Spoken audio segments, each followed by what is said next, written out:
Hello and welcome back to the channel campus Gyan. हमारा subject चल रहा है KMBN OM04 और आज हम शुरू करेंगे यूनिट 3। हमने MBA के सभी सब्जेक्टों की प्लेलिस्ट बना दी है, आप चैनल में जाके चेकआउट कर सकते हैं और जिस भी सब्जेक्ट की आपको प्लेलिस्ट चाहिए आप उस सब्जेक्ट का नाम कमेंट कर सकते हैं। आइए शुरू करते हैं आज की यूनिट को। आज हम यूनिट 3 में ये सभी टॉपिक्स कवर करेंगे। तो सबसे पहले हमारा टॉपिक आता है ऑब्जेक्टिव ऑफ प्राइसिंग। तो प्राइसिंग के ऑब्जेक्टिव जो होते हैं ये गोल्स होते हैं कंपनी के, जिसकी मदद से कंपनी अचीव करती है अपनी प्राइसिंग स्ट्रेटेजी को। इसका सबसे पहला जो गोल है वो है प्रॉफिट मैक्सिमाइजेशन। तो प्राइसेस को इस तरीके से सेट किया जाता है ताकि प्रॉफिट को मैक्सिमाइज किया जा सके। इसका एग्जांपल है कि एक लग्जरी ब्रांड जो कि प्राइस करता है अपने प्रोडक्ट्स को हाई और मैक्सिमाइज करता है अपने प्रॉफिट मार्जिन को। सेकंड आता है मार्केट शेयर। तो इसमें सेट करे जाते हैं कंपेटिटिव प्राइस ताकि मार्केट शेयर को इंक्रीज़ किया जा सके। इसके अंदर एक एग्जांपल है कि जब न्यू बिजनेस प्राइस करता है अपने प्रोडक्ट को लो अपने कंपेटिटर्स से ताकि वो अट्रैक्ट कर सके कंज्यूमर्स को। थर्ड आता है सर्वाइवल। तो इसमें सेट किए जाते हैं प्राइसेस ताकि कॉस्ट को कवर किया जा सके और इंश्योर किया जा सके बिजनेस के सर्वाइवल को। इसका एग्जांपल है कि एक कंपनी जो कि प्राइसेस को कम कर देती है इकोनॉमिक डाउन टर्न के टाइम पे ताकि वो सेल्स को मेंटेन करे रखे। फोर्थ आता है रिटर्न ऑन इन्वेस्टमेंट। तो इसमें प्राइसेस को इस तरीके से सेट किया जाता है ताकि वो एक specific return on investment achieve कर सके। इसका एग्जांपल है कि एक टेक कंपनी जो कि प्राइस करती है अपने न्यू प्रोडक्ट को ताकि वो अचीव कर सके 20% अपने रिटर्न ऑन इन्वेस्टमेंट का। फिफ्थ आता है कस्टमर सेटिस्फेक्शन। तो इसमें प्राइसेस को इस तरीके से सेट किया जाता है ताकि वो कस्टमर्स को वैल्यू प्रोवाइड करे। इसका एग्जांपल है कि एक सब्सक्रिप्शन सर्विस जो कि टियर्ड प्राइसिंग देता है ताकि वो डिफरेंट कस्टमर सेगमेंट्स को केटर कर सके। सिक्स्थ आता है हमारा ब्रांड पोजीशनिंग। तो इसमें हम प्राइसेस को सेट करते हैं ताकि हम ब्रांड के पोजीशंस को हम प्राइसेस को सेट करते हैं जो कि अलाइन होते हैं ब्रांड की पोजीशनिंग के साथ। इसका एग्जांपल है कि एक प्रीमियम ब्रांड जो कि हाई प्राइसेस मेंटेन करता है ताकि वो री-इन्फोर्स कर सके अपने लग्जरी इमेज को। सेवेंथ आता है मार्केट पेनिट्रेशन। तो इसमें प्राइसेस को कम रखा जाता है ताकि नए मार्केट में एंटर हो सके और अट्रैक्ट कर सके कंज्यूमर्स को। इसका एग्जांपल है कि एक स्ट्रीमिंग सर्विस जो कि अपने ऑफरिंग प्राइस को कम रखती है, इंट्रोडक्टरी प्राइस को कम रखती है ताकि वो सब्सक्राइबर को गेन कर सके। अब एक एग्जांपल देख लेते हैं। तो एक कंपनी जो नए प्रोडक्ट को लॉन्च करती है वो पेनिट्रेशन प्राइसिंग स्ट्रेटेजी को अपनाती है ताकि वो जल्दी से मार्केट शेयर को गेन कर सके। अब हमारा नेक्स्ट टॉपिक आता है फैक्टर इन्फ्लुएंसिंग प्राइसेस। तो बहुत सारे फैक्टर्स होते हैं जो कि इन्फ्लुएंस करते हैं हमारे प्राइसिंग डिसीजन को एक कंपनी के अंदर। सबसे पहले आता है कॉस्ट। तो टोटल कॉस्ट ऑफ प्रोडक्शन जो होती है जैसे कि फिक्स्ड और वेरिएबल कॉस्ट। इसका एग्जांपल है एक मैन्युफैक्चरर जो कि रॉ मटेरियल की कॉस्ट को कंसीडर करता है, लेबर की कॉस्ट को कंसीडर करता है, ओवरहेड की कॉस्ट को कंसीडर करता है अपने प्रोडक्ट की प्राइसिंग में। सेकंड आता है कंपटीशन। तो इसमें प्राइसिंग स्ट्रेटजीज जो होती हैं वो कंपेटिटर्स के अनुसार होती हैं। इसका एग्जांपल है कि एक रिटेलर जो कि प्राइसेस को सेट करता है अपने कंपेटिटर की प्राइसिंग के अनुसार जो उसका कंपेटिटर प्राइस रखता है मार्केट में। थर्ड आता है कस्टमर डिमांड। तो इसमें डिमांड के लेवल के अनुसार प्राइसेस को रखा जाता है। इसका एग्जांपल है कि एक होटल जिसमें कि रूम रेट्स को बढ़ा दिया जाता है टूरिस्ट सीज़न के दौरान। फोर्थ आता है मार्केट कंडीशन। तो इसमें इकोनॉमिक कंडीशन और मार्केट ट्रेंड्स को रखा जाता है। इसका एग्जांपल है कि हम प्राइसेस को एडजस्ट करते हैं इकोनॉमिक रिसेशन के टाइम ताकि हम सेल्स को मेंटेन रख सकें। फिफ्थ आता है इसमें प्रोडक्ट लाइफ साइकिल। तो इसमें हम देखते हैं कि हमारे प्रोडक्ट की कौन सी कितनी लाइफ साइकिल है। तो प्रोडक्ट लाइफ साइकिल में सबसे पहले इंट्रोडक्शन आता है, फिर ग्रोथ आता है, फिर मैच्योरिटी आती है और फिर डिक्लाइन आता है। इसका एग्जांपल है कि हम लो कर देते हैं प्राइस अपनी मैच्योरिटी स्टेज में, ताकि हम सेल्स को मेंटेन रख पाए। सिक्स्थ आता है रेगुलेटरी एनवायरनमेंट। तो इसमें लीगल और रेगुलेटरी कंस्ट्रेंट होते हैं प्राइसिंग के ऊपर। इसका एग्जांपल है कि प्राइस कंट्रोल जो कि एसेंशियल गुड्स के ऊपर होते हैं। सेवेंथ आता है हमारा ब्रांड इमेज। तो इसमें परसीव्ड वैल्यू जो रखता है कंज्यूमर, उसके अनुसार जो है ब्रांड की पोजीशन को रखा जाता है और प्राइस को रखा जाता है। इसमें जो कंज्यूमर वैल्यू को परसीव करता है और जो पोजीशन होता है ब्रांड का, उसके अनुसार प्राइस को रखा जाता है। इसका एग्जांपल है कि एक लग्जरी ब्रांड जो कि हाई प्राइसेस रखता है ताकि वो प्रीमियम इमेज शो कर सके। अब एग्जांपल देख लेते हैं। तो एक टेक कंपनी जो कि अपने रिसर्च एंड डेवलपमेंट की कॉस्ट को कंसीडर करती है, कॉम्पिटिटर की प्राइसिंग को कंसीडर करती है और कस्टमर की डिमांड को कंसीडर करती है जब वो नए स्मार्टफोन के प्राइसेस को सेट करती है तब। अब हमारा नया टॉपिक आ जाता है टाइप्स ऑफ प्राइसिंग स्ट्रेटेजी। तो बहुत सारे तरीके की प्राइसिंग स्ट्रेटेजी होती है जो कि एक बिज़नेस इस्तेमाल कर सकता है अपने ऑब्जेक्टिव और मार्केट कंडीशंस के अनुसार। इसका फर्स्ट पॉइंट आता है कॉस्ट प्लस प्राइसिंग। तो इसमें एक मार्कअप ऐड कर दिया जाता है हमारी कॉस्ट ऑफ प्रोडक्शन के अंदर। इसका एग्जांपल है कि एक रिटेलर जो कि 50% मार्कअप रखता है अपने कॉस्ट ऑफ गुड्स पर। सेकंड आता है कंपेटिटिव प्राइसिंग। तो इसमें प्राइसेस को सेट किया जाता है कंपेटिटर की प्राइसिंग के अनुसार। इसका एग्जांपल है कि एक नई कॉफ़ी शॉप जो कि सेट करती है सिमिलर प्राइसेस अपने नियर बाय कंपेटिटर के अनुसार। थर्ड आता है वैल्यू बेस्ड प्राइसिंग। तो इसमें प्राइसेस सेट किए जाते हैं जो कि कस्टमर वैल्यू को परसीव करता है। इसका एग्जांपल है कि एक सॉफ्टवेयर कंपनी जो कि प्राइस करती है अपने प्रोडक्ट को उसके सॉफ्टवेयर की वैल्यू के लिए। फोर्थ हमारा आता है पेनिट्रेशन प्राइसिंग। तो पेनिट्रेशन प्राइसिंग में हम लो इनिशियल प्राइसेस सेट करते हैं ताकि हम मार्केट के अंदर एंटर कर सकें और अट्रैक्ट कर सकें कस्टमर्स को। इसका एग्जांपल है कि एक स्ट्रीमिंग सर्विस जो कि ऑफ़र करती है लो इंट्रोडक्टिव प्राइस ताकि वो सब्सक्राइबर को गेन कर सके। फिफ्थ आता है स्कीमिंग प्राइसिंग। तो इसमें शुरुआत में इनिशियल प्राइसेस हाई रखे जाते हैं और धीरे धीरे प्राइसेस को कम कर दिया जाता है। इसका एग्जांपल है कि एक टेक कंपनी जो कि लॉन्च करती है नए गैजेट को हाई प्राइस पे और रिड्यूस कर देती है उसे जब कंपटीशन बढ़ जाता है तब। सिक्स्थ आता है डायनेमिक प्राइसिंग। तो इसमें हम एडजस्ट करते हैं प्राइसेस को रियल टाइम डिमांड और मार्केट कंडीशन के अनुसार। इसका एग्जांपल है एयरलाइन जो कि एडजस्ट करती है टिकट के प्राइसेस को जो कि डिमांड और बुकिंग टाइम के अनुसार होते हैं। सेवेंथ आता है हमारा साइकोलॉजिकल प्राइसिंग। तो इसमें प्राइसेस को सेट किया जाता है जिसका साइकोलॉजिकल इम्पैक्ट होता है कंज्यूमर पर। इसका एग्जांपल है कि प्रोडक्ट को 9.99 रखा जाता है जबकि उसे 10 भी रखा जा सकता था, क्योंकि 9.99 ज़्यादा चीप लगता है 10 से। अब एग्जांपल देख लेते हैं। तो एक रिटेलर जो कि इस्तेमाल करता है combination of competitive pricing, psychological pricing ताकि वो अट्रैक्ट कर सके कंज्यूमर को और अपनी सेल्स को बढ़ा सके। अब हम देख लेते हैं जो हमने सब्जेक्ट पढ़े उन सभी के बारे में, उन सभी की समरी। तो हमने सबसे पहले ऑब्जेक्टिव देखा प्राइसिंग का, जिसमें कि हमें प्रॉफिट को मैक्सिमाइज़ करना होता है, मार्केट शेयर गेन करना होता है, सर्वाइवल, रिटर्न ऑन इन्वेस्टमेंट और कस्टमर सेटिस्फेक्शन, ब्रांड पोजीशनिंग और मार्केट पेनिट्रेशन था। सेकंड हमने देखा फैक्टर इन्फ्लुएंसिंग प्राइसिंग, जिसके अंदर कॉस्ट आता है, कंपटीशन आता है, कस्टमर डिमांड आता है, मार्केट कंडीशन आती है, प्रोडक्ट लाइफ साइकिल आती है, रेगुलेटरी एनवायरनमेंट आता है और ब्रांड इमेज आती है।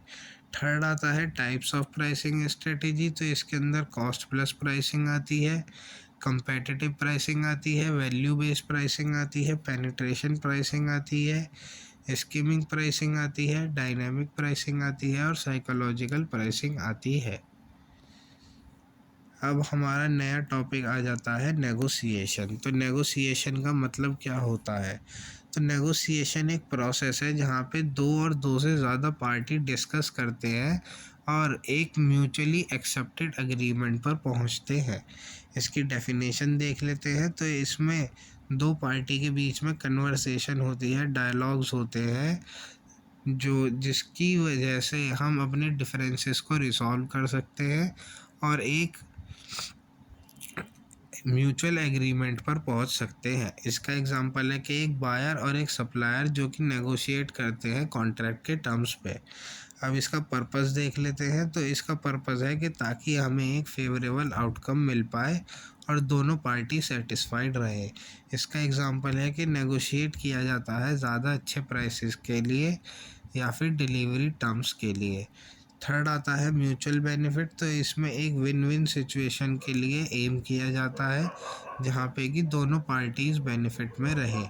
इसका एग्जांपल है कि सप्लायर जो ऑफ़र करता है डिस्काउंट जब लार्ज ऑर्डर किया जाता है तब।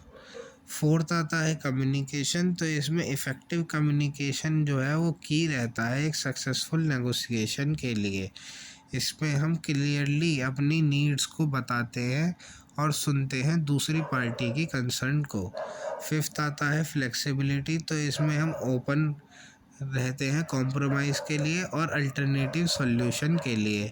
इसका एग्जांपल है कि हम एडजस्ट करते हैं पेमेंट टर्म को ताकि हम अकोमोडेट कर सकें सप्लायर की कैश फ्लो नीड्स को। फिर आता है हमारा प्रिपरेशन। तो इसमें हम प्रिपरेशन करते हैं ताकि हम अपनी नेगोशिएशन के चांसेस को और ज़्यादा सक्सेसफुल बना पाए। इसका एग्जांपल है कि हम रिसर्च करते हैं मार्केट के प्राइसेस को और सप्लायर की कैपेबिलिटीज़ को नेगोशिएशन से पहले। सेवेंथ आता है ट्रस्ट एंड रैपोर्ट। तो इसमें हम ट्रस्ट बनाते हैं और रैपोर्ट बनाते हैं अपनी, ताकि हम एक स्मूथ नेगोशिएशन कर पाए। इसका एग्जांपल है कि हम एक अच्छी रिलेशनशिप बनाते हैं सप्लायर के साथ रेगुलर कम्युनिकेशन के थ्रू।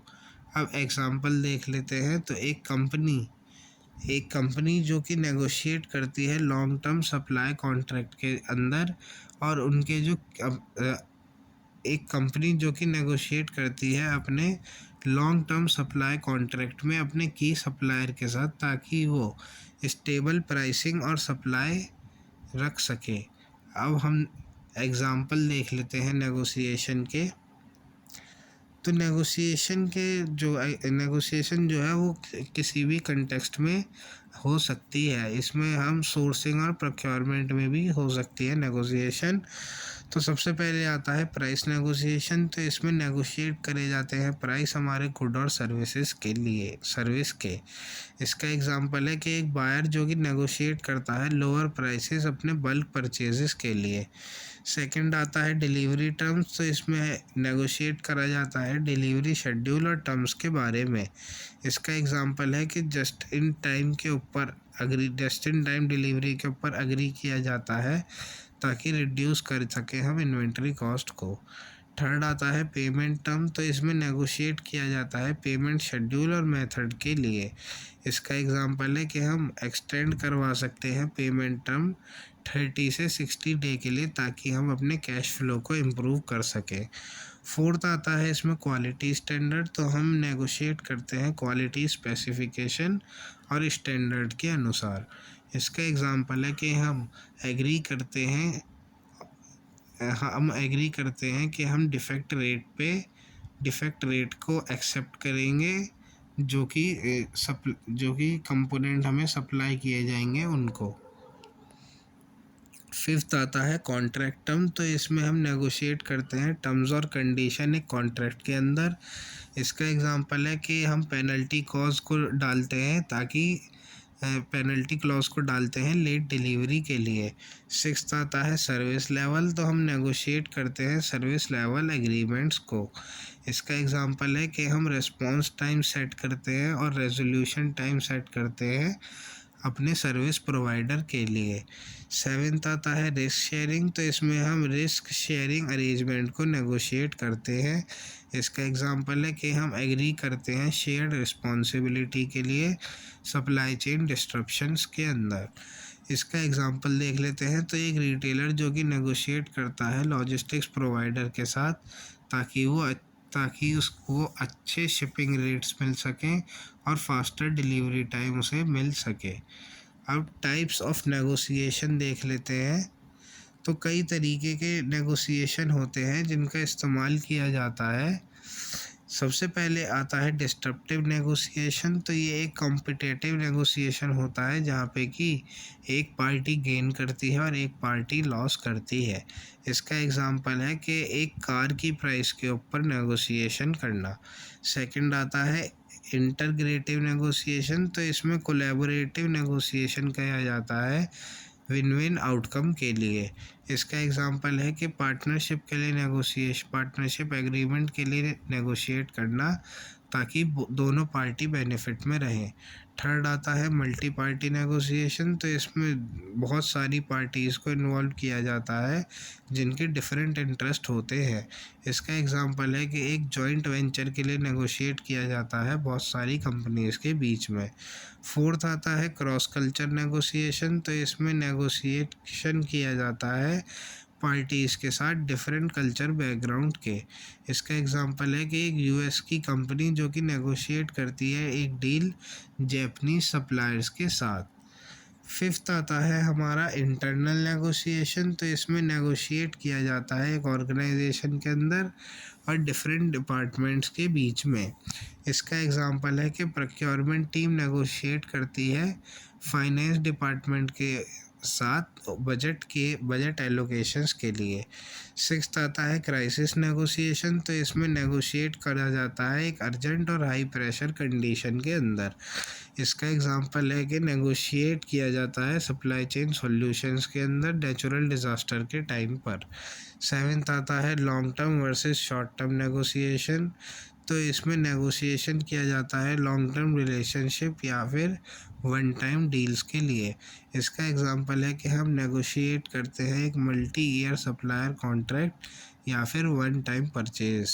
इसका एग्जांपल देख लेते हैं। तो एक कंपनी जो कि इंगेज रहती है इंटरग्रेटिव नेगोशिएशन में एक सप्लायर्स के साथ ताकि वो डेवलप कर सके लॉन्ग टर्म पार्टनरशिप को।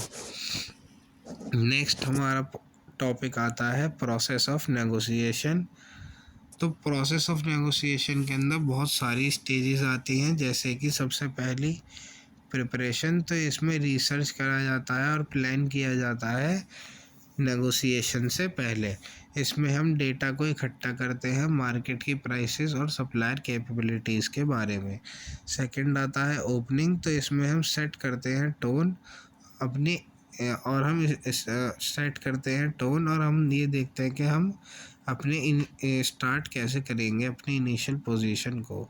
इसका एग्जांपल है कि हम प्रेजेंट करते हैं अपने डिज़ायर्ड प्राइसेस और टर्म्स को। थर्ड आता है डिस्कशन। तो हम एक्सचेंज करते हैं इंफॉर्मेशन और एक्सप्लोर करते हैं इंटरेस्ट को।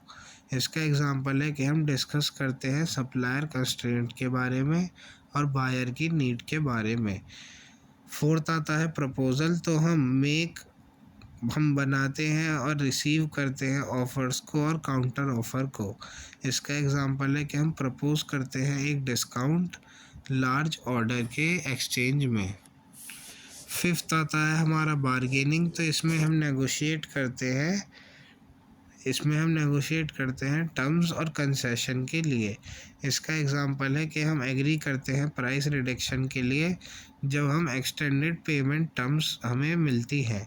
सिक्स्थ आता है क्लोजिंग। तो इसमें हम फाइनलाइज करते हैं एग्रीमेंट को और टर्म को। इसका एग्जांपल है कि हम साइन करते हैं कॉन्ट्रैक्ट एग्रीड टर्म के साथ। सेवेंथ आता है इम्प्लीमेंटेशन। तो इसमें हम एग्जीक्यूट करते हैं अपने एग्रीमेंट को और मॉनिटर करते हैं हम अपने कंप्लाइंस को। इसका एग्जांपल है कि हम इंश्योर करते हैं कि सप्लायर जो है वो एग्रीड डिलीवरी शेड्यूल्स को पूरा करे। अब एक एग्जांपल देख लेते हैं। तो एक कंपनी जो कि स्ट्रक्चर्ड नेगोशिएशन का इस्तेमाल करती है फॉलो करती है वो सिक्योर फेवरेबल टर्म्स प्रोसेस का इस्तेमाल करती है ताकि वो सिक्योर कर सके फेवरेबल टर्म्स एक न्यू सप्लायर के साथ। अब हमारा नया टॉपिक शुरू होता है स्किल फॉर सक्सेसफुल नेगोशिएशन। तो इफ़ेक्टिव नेगोशिएशन के लिए हमें कॉम्बिनेशन ऑफ स्किल और एट्रीब्यूट्स की ज़रूरत होती है। सबसे पहला है कम्युनिकेशन, तो हम क्लियर और इफ़ेक्टिव कम्युनिकेशन हमें रखना चाहिए। इसका एग्ज़ाम्पल है कि हमें ये देखना चाहिए कि नीड्स क्या है और हमें एक्टिवली लिसन करना चाहिए दूसरी पार्टी को। सेकंड आता है प्रिपरेशन, तो हमें बहुत अच्छे तरीके से प्रिपरेशन और रिसर्च करना चाहिए। इसमें हमें मार्केट कंडीशन को समझना चाहिए और सप्लायर कैपेबिलिटीज़ को समझना चाहिए। थर्ड आता है फ्लेक्सिबिलिटी, तो इसमें हम ओपन रहते हैं कॉम्प्रोमाइज़ करने के लिए और अल्टरनेटिव सॉल्यूशन के लिए।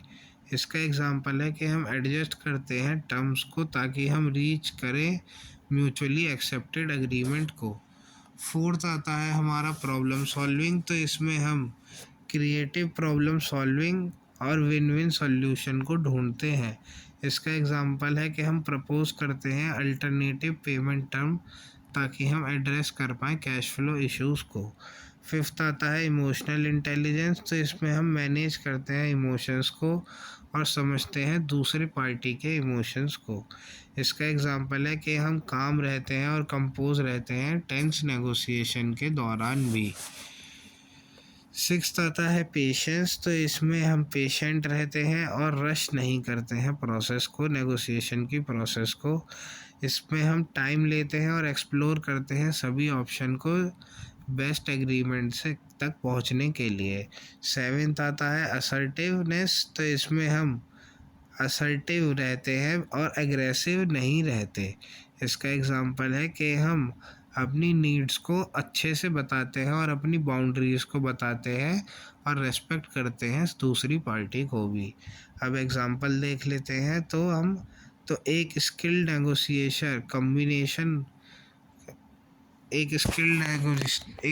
नेगोशिएटर इस्तेमाल करता है कम्बिनेशन कम्युनिकेशन का, प्रिपरेशन का, प्रॉब्लम सॉल्विंग का, ताकि वो एक डील को क्लोज कर पाए।